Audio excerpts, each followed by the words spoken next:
In terms of gameplay, it's very tight and the enemy AI keeps things interesting. A lot of people just remember Manhunt for the violence and the controversy that it brought, but it's actually a legitimately solid stealth game, so if you can hunt down a copy, maybe check it out.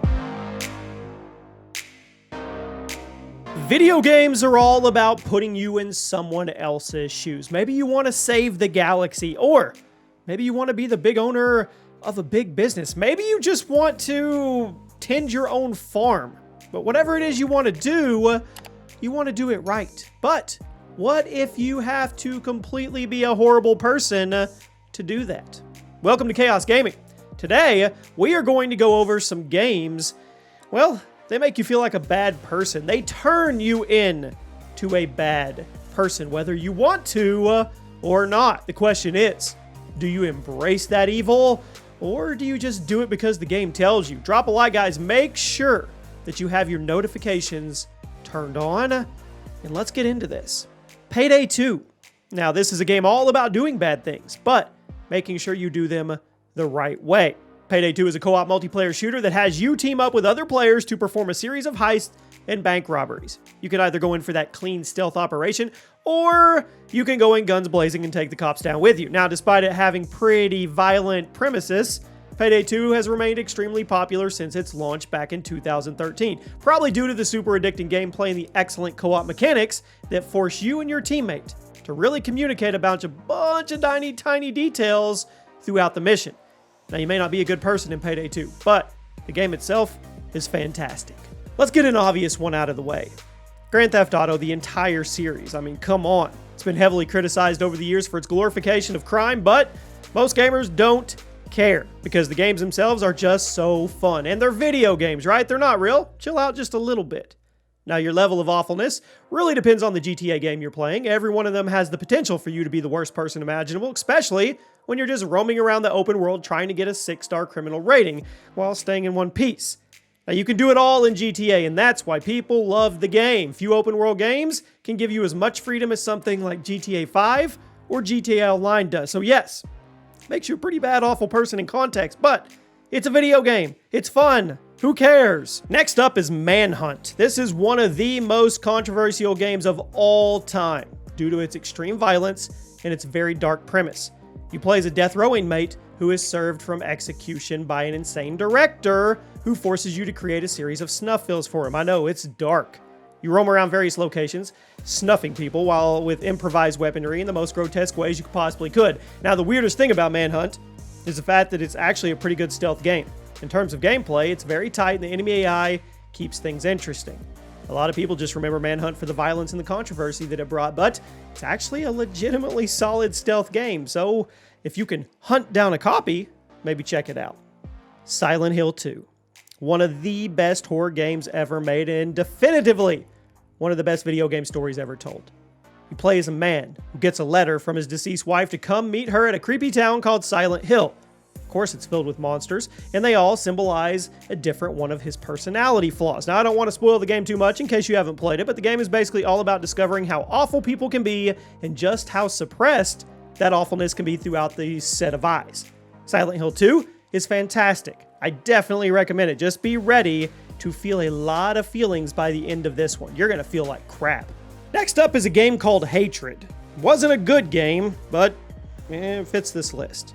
Launched in 2015, it was the center of countless controversies. The premise was simple. You were a mass murderer and the violence was so extreme that it actually got an AO rating, making it one of the only games to ever get that rating for violence alone. It was even pulled from Steam due to its violent content, which caused quite a bit of controversy because Steam has always prided themselves as being a platform where any game can be sold.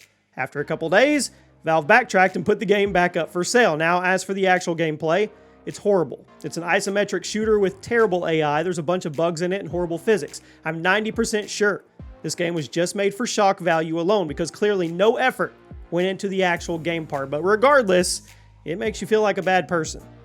At number 5 today, MadWorld. Now, this game was awesome, but it was unfortunately released as a Wii exclusive. It didn't really get the appreciation it deserved.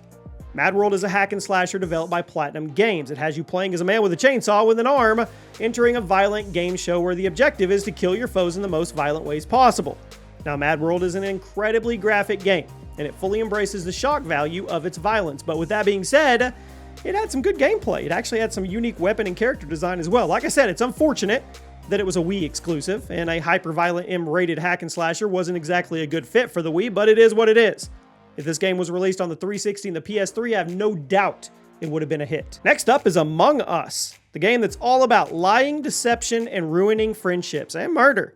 Among Us is a suspenseful party game you already know, spawned into the map with 9 other players while 2 of you are imposters, secret killers. You're trying to take out all the crewmates without getting caught.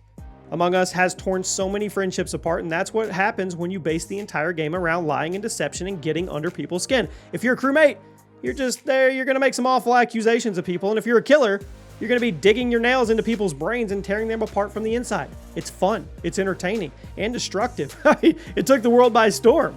Next up is a game I actually played. Leisure Suit Larry, the entire series. It's probably the most 90s video game series to ever exist. There have been 11 games in the Leisure Suit Larry series, and they pretty much all surround the same thing. A dude trying to get women way out of his league and being completely creepy for comedic effect. Now, I'm not gonna lie. The older games were actually pretty funny. They had a very talented writing team with them, but after the first few games, the magic wore off, and the series just got weird and creepy. So if you're a fan of weird, maybe kind of funny graphic adventure games, I would recommend the older Larry games. Give them a try if you want to, but if it came out after 1996, save your money. At number 2, Hotline Miami. This game was released by Devolver Digital in 2012, and while the gameplay was praised, the violence in the theme, well, it upset people.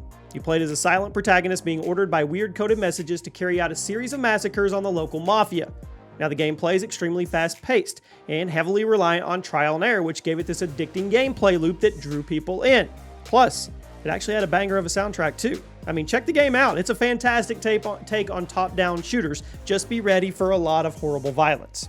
And at number 1, no shocker, I know, one of the most controversial games ever made, Postal 2. It's a sandbox game. You run around in this open world, basically doing whatever you want to people who inhabit it. And sure, there is a story going in there to back it up, and nobody cares.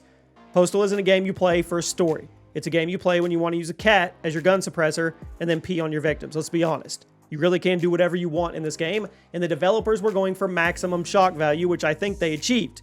It ended up being banned in multiple countries due to the extreme content. If we're looking for a game that makes you the worst person possible, I think we found it. I think Postal 2 is it. And there you have it, my friends. Let me know where you agree and disagree. Make sure you have those notifications fully turned on so you never miss a future upload, and I'll see you soon. Do you feel bad? Did you play any of these?